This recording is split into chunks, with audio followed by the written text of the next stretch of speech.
See, this is the beauty of life, is that Lin Yutang wrote in The Importance of Living, life consists of getting your hair cut every 2 weeks and watching your neighbor fall off the roof. Now, what he meant by watching your neighbor fall off the roof wasn't literally watching your neighbor fall off the roof. It meant seeing people who were once high and mighty slipping. We love it. We, the people, get our pleasure. We get our rocks off, in essence, by seeing the rich and powerful fall from grace. Madoff is in jail, for example.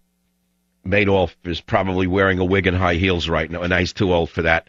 I don't know, maybe sewing someone's, briefs. Who knows what he's doing there? Reading law books for people. Or I don't know, maybe he's delivering Hebrew National. You don't know what he's doing in the jail. But, when you see a guy riding high, all of a sudden they sold off the this, the that, you get a pleasure out of it.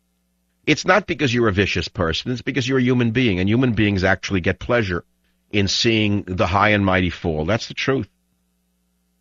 I see it's very fashionable now amongst a certain guy on television who uses a blackboard with chalk who never went to college because he subliminally wants to be a professor. Now he's suddenly glorifying every ethnic group in the world that formed America. They were original Americans. It wasn't George Washington. No, it wasn't George Washington. It was somebody else. His next act is going to be he's going to discover that he has both African American and Latino roots.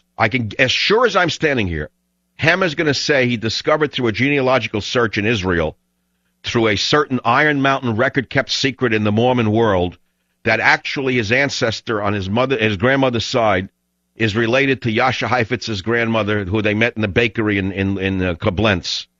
And that not only is he part Hispanic and part African American, but Jewish as well. You watch. I can predict things. That's going to come from the guy on Fox with a blackboard and chalk. Because he's got nowhere to go anymore. He's put himself too far out on a limb. Zelig cannot do anything but discover his roots. Go much deeper than you may think, that he's not really just a mean old white guy conservative. And that could happen. There's no question that could happen.